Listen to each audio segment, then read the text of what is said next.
All right. Happy Thursday. Hope everybody's having a great week. Today we've got a new series of videos to introduce called the Book Club. This is brought to you by HappyTileGuy.com, where you can get your tile contractor websites made, custom made for you, search engine optimized. All right, so what is all this about the book club? Well, I've been reading a lot more books lately. I've always been a fan, but I'm really pushing myself to read even more books. And this month, or for the next, I don't know how many weeks it will take, every Thursday, we're going to be digging into the book Positioning. Now, the link is in the show notes. If you want to buy this book on Amazon, I myself bought a used Amazon book. It's in great shape. It was like $6-7. Books are cheap. Knowledge is cheap. You just have to crack a book. But I know everybody's busy and I know everybody's pressed for time. So I thought, you know what? What a cool thing. What a way to do this would be to just give you a brief overview of the chapter or chapters I'm reading in this book. So today I actually have 6, or I think it was 5 chapters that I read. And I just did a brief synopsis overview for you guys to look into this book, Positioning, by Al Ries and Jack Trout. I don't know if it's Ries or Rise, or but it's Al, R-I-E-S, and Jack Trout, just like that sounds.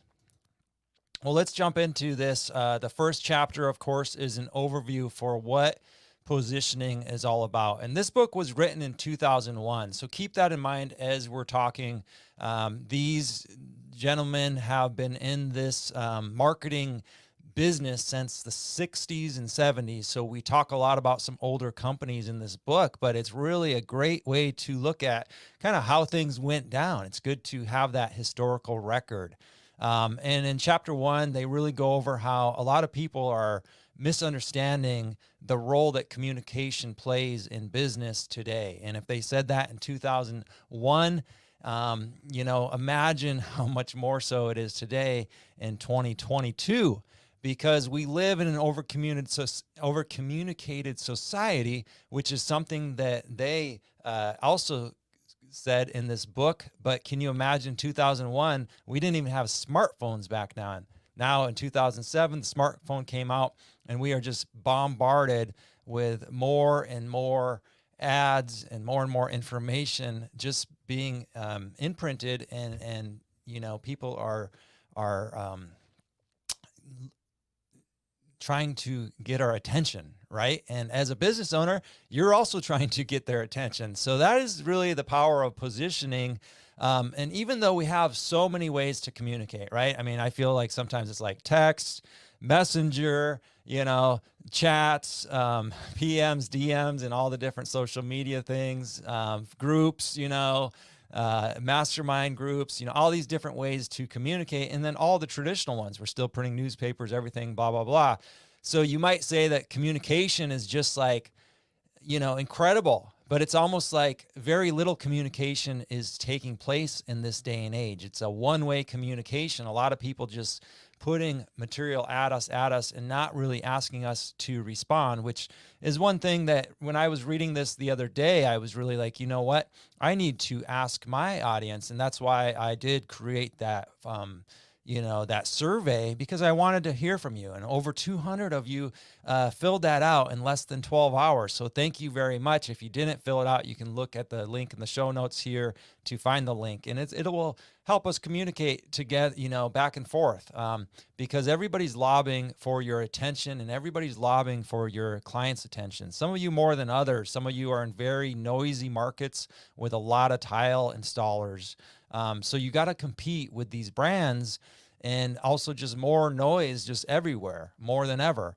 And so for some of you, again, that hits harder than others. For some of you out in the middle of nowhere, you know, you've got a nice little setup, or maybe you're in a resort town or an island, like I know some of you are, you know, and you're the only tiler or one of 6 or one of 12, you know. For those of you like in San Diego, for instance, you got it a lot harder than others, because there's just so many good tile installers willing to, you know, compete. And they literally are competing, and oftentimes a race to the bottom. So the importance of positioning creating that position inside your prospective customer's mind is ever more important today than it certainly was in 2001.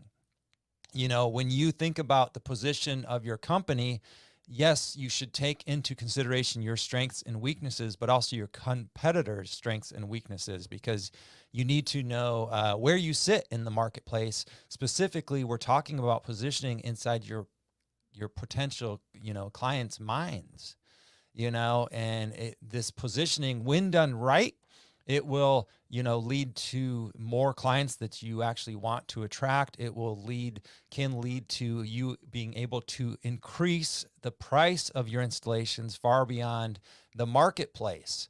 Positioning really does impact everything you do in business, especially your marketing, and really the way the client or the prospect client views you. And we'll discuss this more in chapter 3, I think, views you against, your competitors. So it's more about it's not so much about you as who you're attempting to sell your product to, who you're attempting to sell your installations to. So whenever you're thinking about positioning, remember, you have to get in their head to effectively position your company and attract them. Don't think so much about the tile installation or the backsplash or the floor or the, ceramic, porcelain. Think about who that client is, who you want them to be, right? Who do you want to attract? So positioning is what you do to get into those people's minds, your prospective clients' minds. The basic approach of positioning is to, not necessarily create something new and different, although there is some cool opportunities if you can think of something new and different. But if you're going to say, I'm a tile installer, I'm a flooring installer, I'm a contractor, right? Like there's thousands probably in your city if you live in like a large city like San Diego, like I mentioned earlier. So how do you position yourself against all the other tile installers? Well, you really want to, again, get into, that prospect's mind and manipulate what's already existing in their minds, because the consumers today, they're not really responsive to strategies that worked in the past. That probably not, this book is 2001, so we have to kind of read it and take it with a grain of salt, and also understand, why it worked then, and try to relate it to the tile business, because believe it or not, I haven't read an example of a tile business in this positioning book yet, but there's lots of other businesses and they are relatable. I mean, business is business. So, I hope that cleared up chapter 1 or gave a brief overview, but really, real quick, we live and work in an overcrowded marketplace. So less is more. Don't try to flood them with information. They actually are being flooded with too much information. So perhaps just one sentence, a couple sentences, a sharp message to cut through the noise and to leave an imprint on their minds. You can start to simplify your message. You got a message, it's 500 words, cut it in half, then cut it in half, then cut it in half again until you think that it's too simple. Well, you're not your client. You're not going to hire yourself. All right. So that leads us to chapter 2, the assault on the mind. Again, there's so many companies out there, so much noise, so much marketing and advertising. There was some really interesting stats. Per capita consumption of advertising, I assume when the book was written in 2001, was $376 per person in America. $376 spent per person. Since then, 20 years later or 21 years later, it's doubled. That number has doubled. Over $700 a person is spent on advertising in America. That adds up to 285 billion US dollars spent on advertising in the United States. And that's triple or close to triple what they spend in China, I read. And so that's a large number. That's a very interesting statistic, and all these words, all this advertisement, it's just too much. It's too much to consume all of it, of course. But what about, I like this example, what about the New York Times? Can you consume all the words in the New York Times. Well, at the time of the writing, I guess it was like 500,000 words in the Sunday New York Times, right? So to read that all would take you nearly 30 hours at an average reading speed. So you can't do it. I mean, otherwise you're going to, waste your weekend and into your week unless you stay up all night and read. And some other interesting statistics the book gave us was like the U.S. Congress, they were passing like 500 laws a year, and their regulatory agencies were promoting another 10,000 plus new rules a year. So, and these agencies and these laws are not stingy with their words. They've gotten a lot worse, I'll tell you what. But in 2001, I guess the author was saying that these laws or these regulations would contain like 25,000 words. And they compared that to some much older words that are famous, like the Lord's Prayer is only 56 words. The Gettysburg Address was 266, and the 10 Commandments was 297. The Declaration of Independence came in at 300 words. So the words are getting lengthier and lengthier. And so this is just, again, emphasizing that we are all experiencing an assault on our mind. It's calculated, another statistic the book gave, that in 2020, the pharmaceutical industry, I did a little refresher here for you. It was an old stat. I wanted to get the new stat, but in like 2020, the pharmaceutical industry in the U.S. spent over $6.5 billion on direct-to-consumer advertising, and in the same period, the pharma sector spent $6.5 billion. I guess 2 years in a row that was in 2019 and 2018 or 2019 and 2020. So they're spending $6.5 billion US dollars to reach their whoever's taking their pills or their shots. But these pharmaceutical companies spend more on the marketing than they do on the research and development of the shots. So you can see how, and the book was saying this is just a sensory overload. I mean, it's just a lot of information being put out there and being targeted to us, and as well as our prospective clients.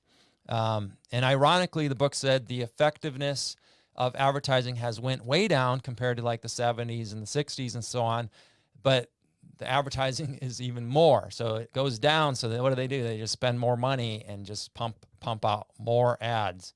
So I don't think I have to convince you that we have an assault on our minds. That the book went into more examples, but I think that's a good overview. Chapter 3 is titled Getting into the Mind. So how do you position yourself? How do you get into your client's mind? How do you learn how to do that? That positioning, this book is going to teach you an organized system for finding a window into your prospects' minds. And it talked early on, in this chapter 3, that one of the best ways, the easiest ways to do that is to be the first. Well, what if you can't be the first tile contractor, right? What if you can't be the first general contractor, remodeler, whatever? Well, can you find a way to position yourself against the first business or the largest business in your area? Because the first person, and this might seem like an impossible task, again, just like I mentioned, but the first you're never going to be the first tile installation company, no matter where you live, probably. I suppose some of you might live in really remote areas, but you're never going to really do it. So, but you can be the first company that somebody searched for. Somebody moves into your town, they don't necessarily know friends or family in that town. Where are they going to go? They're going to turn to trusted Google. So if they can find you first, you're going to be the first. You're going to have the opportunity to leave the first impression on that client's mind. This is a very, very important point that the book made. And to illustrate it, it talked about some firsts and some seconds. For instance, who's the first person to walk on the moon? Neil Armstrong, right away. Who's the second? I don't know. And I didn't care. I didn't bother Googling, but perhaps you know, but most likely you don't know. You're like me. I don't know. The first person, that first company to occupy that position in the mind is going to be very hard to dislodge. It gave some more interesting illustrations or examples, I should say, of real life companies. Think about the company Kodak. For anybody my age or older, you're very, very familiar with the company Kodak. They were synonymous with photography. They could have been number one in anything photography, but that's a story for another time. They didn't address it in the book, but let me tell you, in the 70s and 80s and 90s, Kodak was number one. In fact, it was like, it was almost like saying Kleenex. When I say Kleenex, you think of tissue. I don't care if you're using an off-brand, a Walmart brand, you probably call it a Kleenex. And back in the day, paper copies, a copy machine was called a Xerox. Well, Xerox was a name brand like Kleenex is and like Kodak is, but they weren't, they were one of the copiers, one of the name brands out there. But pretty much whatever you were making a copy on at some point in our life, you were doing a Xerox, or you were, Xeroxing that paper over or whatever. Hertz is the same in rental cars. They were number one. Coca is number one in cola. General is number one in electric. And these types of being number one, it's called imprinting. Imprinting is what biologists use to describe the first encounter between a mother and a newborn baby. That baby is, and that mother is imprinted in that baby's mind. And so being number one is very important if you can be number one. But if you cannot be number one, the chapter talked about different positioning strategies to deal with the problem of being number two or even number 202. Because yes, like I said, there's a lot of tile installation companies. But I do want you to think about being number one in different areas. Like I said, being number one in the first search category, being number one in a niche in the tile industry. Can we think of niches? I mean, yeah. Think about the first person to install glass in Cleveland, Ohio. Glass backsplashes. I mean, they probably are still installing more glass backsplashes to this day than any other tile installer. How about gauged porcelain panels? Gauged porcelain panels, I've been preaching it for 6 months. You bring, it's been out for 10. I mean, I remember the first 4 mil gauge porcelain panel mesh back that I saw in Minneapolis, Minnesota at my sister's, where she works there at a tile showroom, supply house. It was laughable. I had a good laugh and I was like, what in the heck is this? And that was 2007, I do believe, 2006. And I think I saw some earlier than that. Actually, I apologize. That was 2017. Not 2007, but 2017, 2015, somewhere in there, I saw, gauge porcelain panels for the first time, and they've been growing and growing and growing. However, predominantly, in cities across the nation, there's not a porcelain panel installer or somebody who's advertising it in your city, in a residential remodel type setting. There's a lot of difficulties, and a lot of the big money is being made in porcelain panels because they're doing it in malls, they're doing it in shopping centers, big commercial spaces. But for you smaller guys, which I know a lot of my audience is, think about it. You could be number one in your area for porcelain panels. You could do that pretty darn easy and be legitimately number one. And the whole reason you want to try to do this is to succeed in our over-communicated society. Everybody's just sick and tired of, people, just shoving stuff at them. But if you can be number one, all of a sudden you're providing a valuable service and you're the number one person in their area to do that product, whether that, again, just be a Google search, first person they found online, or the first person to carry a certain tile product or whatever. We got into beers, which, so we'll talk about beers here in chapter 3. It gave us the illustration of Michelob. Michelob launched an advertising campaign, and here's what it said in my screen here. In beer, going first class is Michelob, period. So they were positioning themselves as first class is us. Were they the best premium beer or even the first premium priced beer? No. However, they were the first to really label themselves and build that position in the beer drinker's mind. Hey, we're first class. So they were able to, really capitalize on being first as a premium brand in their positioning, in their marketing. And then we got into the beer, Miller Beer. And as much as I wish I had a stake in Miller Beer, I do not. But what did Miller do? This was kind of a funny story because Schlitz, and I don't know if you've ever drank a Schlitz beer, but I know I have. And they had a slogan back in the day: real gusto and great light beer. Let's have a look at this one. Real gusto and great light beer. So this was not a Schlitz light beer. This was just them saying our beer is light. So they were one of the first people to come out and say we have a light beer. Well, guess what? It didn't go so hot for Schlitz. I mean, they're still around to this day, and it still tastes the same, I imagine. But it didn't go so hot for them because people weren't used to the beer drinker. They didn't know. There was no information. I mean, what is this light beer you're talking about? But Miller Beer, and as much as I wish I had a stake in Miller, I don't, even if my last name is Miller, but they decided to come out with the first official light beer, and they said LITE, which is interesting because companies in the tile industry even will still use this type of a campaign to this day, or wording it light, LITE.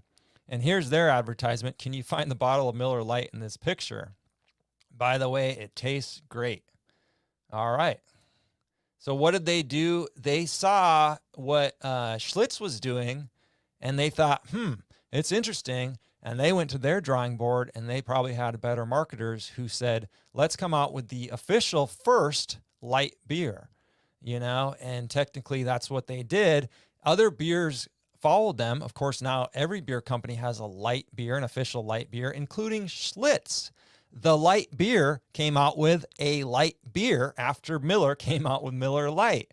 And so this is kind of a humorous story, but it really drives the point home. I was really happy to read it and understand, that helped me understand what positioning number one could be. And I hope it does as well as because the real roadway there to success, to wrap it up, the book said that look at what your competitors are doing and then subtract, their creativity, which is ultimately a barrier. And I had to read this a couple times.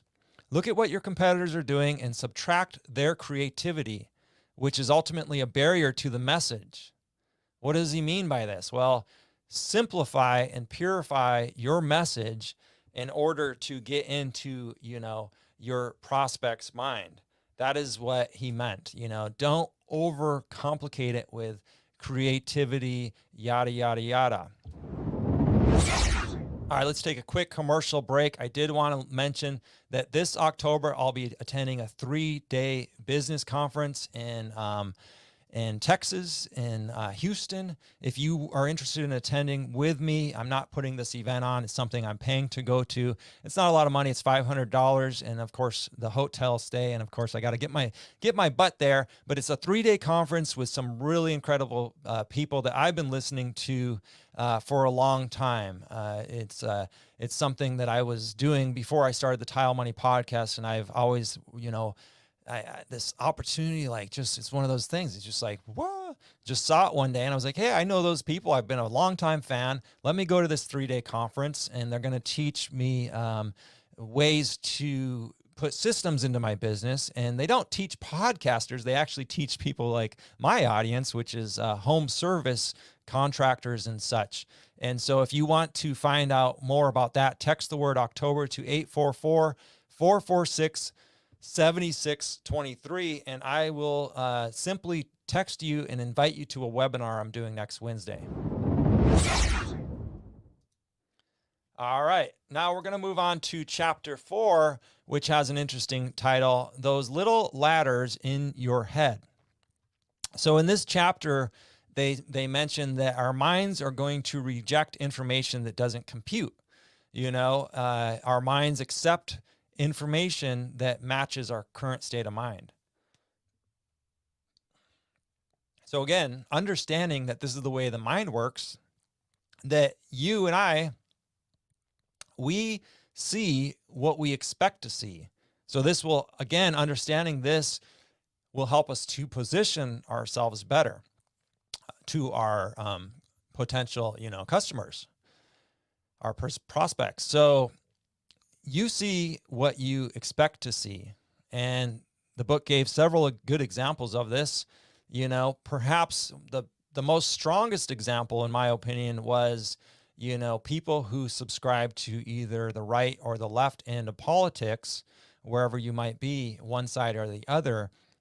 Two people, one on the far right, one on the far left, could read the same controversial article and come away with each person feeling that that article supported their viewpoint on a subject. So once again, you see what you expect to see. This one hit home hard because I saw this over and continue to see it over and over again on social media. Is somebody on the left will take an article and promote their ideas, and then the person on the right takes the very same article and sees it as supporting theirs. It's a very interesting thing to look at and dig into on why that happens, but it happens. And part of the reason is, well, we're overcrowded with information. We really can't hold a lot of information in our mind at the same time. And so we see what we want to see and what we expect to see out of that article.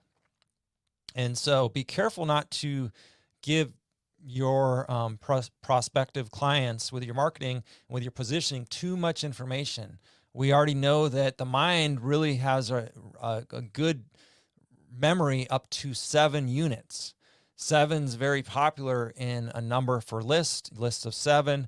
Phone number has 7 digits, so how are we going to remember all the brands in one category? We just can't. Even if you love music, you don't know all. Even if, let's say you love country music, you can't know all the country bands. You just can't remember them. You might remember 7, maybe more if you're a real large fan. But we have to keep everything very simple. Just really, again, this chapter, talked about keeping things simple. And then the ladders, where did the ladders come into play? Well, people rank things in ladders. For instance, maybe the ladder had 7 rungs is kind of, I think, the meaning of, or the gist of that chapter. 7 runs on a ladder, and they go into explaining how that top company, that number 1 tile installation company, is going to hold that position. Well, it'd be really great to be number 2 if you can't be number 1. And this is kind of what we talked about, or what the book talked about, I should say. It talked about Hertz, rental cars, and Hertz has been for the longest time number 1, and Avis the 2nd. And at the time of the book, National Car Rentals was the 3rd. I looked it up. National sunk down to, I think, 5 or 6, but Hertz is number 1 still, and Avis is number 2 still. And so before you can start to position yourself against your competitors, or position yourself in your prospective client's mind, you have to know where it is on the ladder that you sit in your potential customers' minds. It's often easier to tell your client, your prospective client, what your product is not, rather than what it is. And this was illustrated with, the vehicle. The first automobile was called a horseless carriage. It's not a horse carriage. It's a horseless carriage. Is it going to get you down the road? I mean, it had to be. Those are just 2 words. I mean, really simple, to the point. Everybody could understood it. How about sugar-free gum? Can't eat sugar. What do I need? I need that sugar-free gum. So, in other words, don't be afraid to tell your prospects what you are not, if that's easier. Can a company be number 2 and be successful? Heck yeah, you can. We talked about Avis being number 2 in the car rental space. Well, guess what? For years and years and years, according to the book, they struggled and they failed to turn a profit. Well, then they came up with this new slogan. They come up with a new slogan. And here's what it says here. Avis, we try harder. And so this slogan said, Avis is only number 2 in rent-a-cars, so why go with us? Because we try harder. And so this was an interesting, kind of a eye-opening thing here, that Avis was positioning themselves as number 2. Why did they do that? Because right on top of them was the number 1. They were hitching their company to number 1, which was Hertz. And did it work? Heck yeah, it worked. For 13 years prior to that slogan, they lost money. Avis had been losing money. But then they came out with a slogan that said they were number 2 and they try harder, and they started making money. And so Avis recognized the position of Hertz. They didn't try to attack them head on. Did they really try harder? According to the book, no. And I can see that. I mean, it's a marketing ploy, right? It's a positioning tactic. And maybe they tried harder. I don't know. Maybe the author was being a little hard on them. But he's been writing about these subjects since, at least the 60s, 70s. So I'll defer to him. But Avis was a success nonetheless because they related themselves to Hertz. And they also did something kind of interesting, which I'll mention here in a minute. But they position themselves. And this is, and the book gives other examples. But again, this is just a brief overview. They position themselves. And if you want to position yourself, you got to do it consistently. You have to do it month after month, year after year. Don't fall into the trap of forgetting what made you successful, which is actually something that happened to Avis, believe it or not. So don't fall into the FWMTS trap. Forgetting what made them successful is what Avis actually did. Avis was sold after a few years of success and showing profit. They were sold, and the new owners started running the campaign. Avis is going to be number 1. So in other words, they were attacking or going head on against the true number 1, which was Hertz, which was, the book says, advertising their aspirations.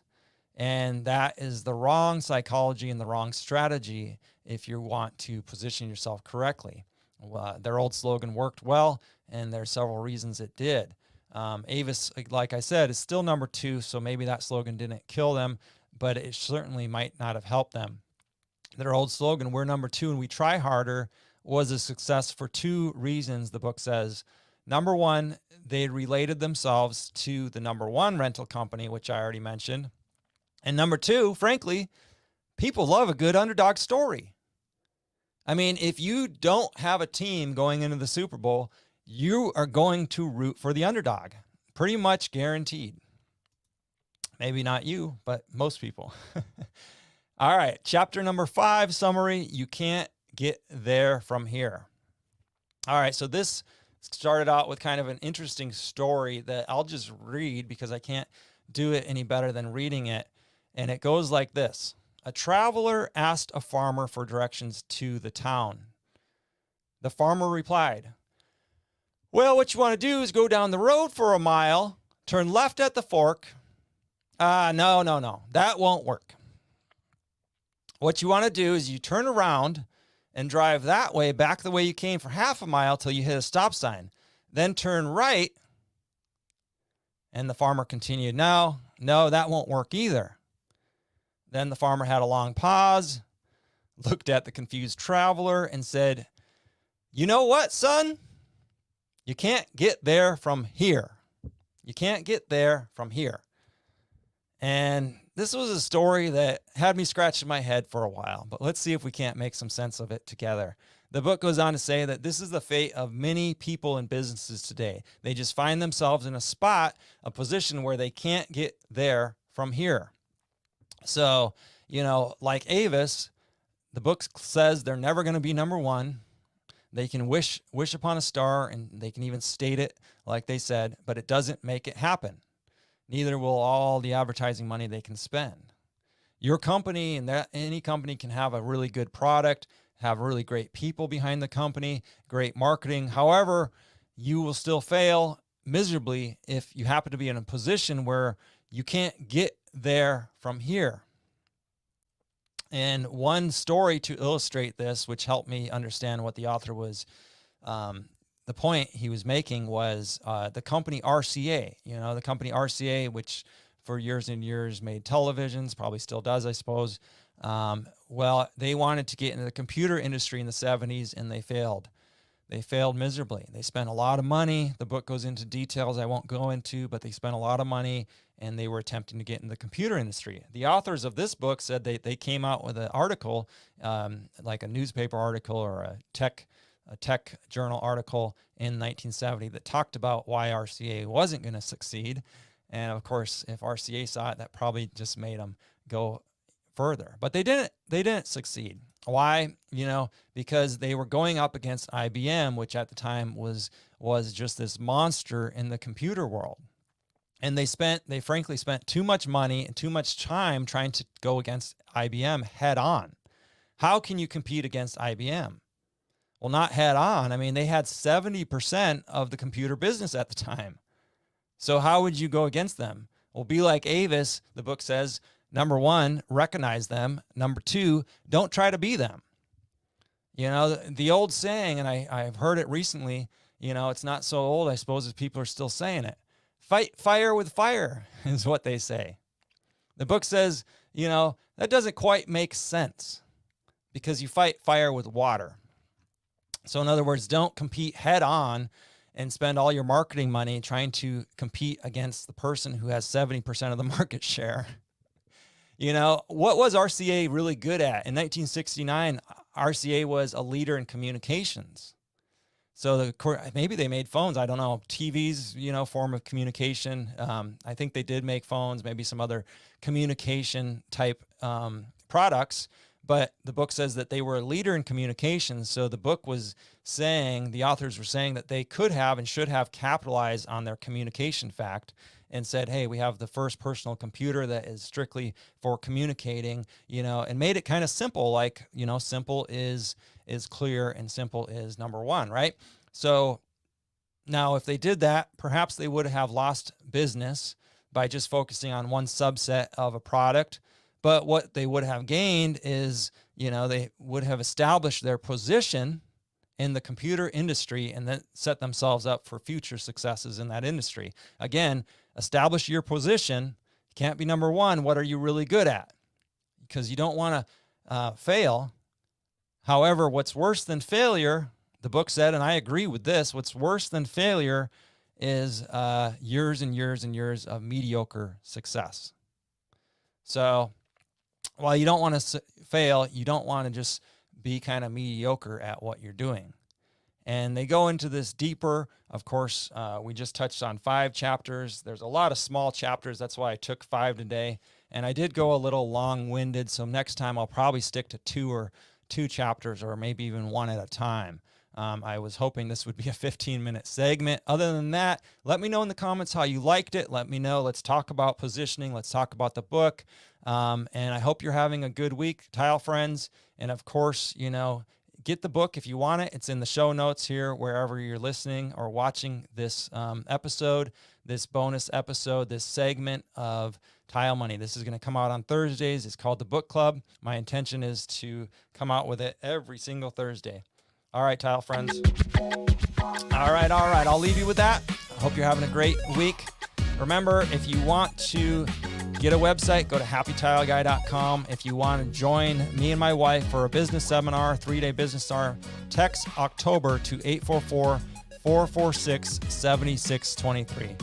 All right, Tile friends, we'll talk at you later.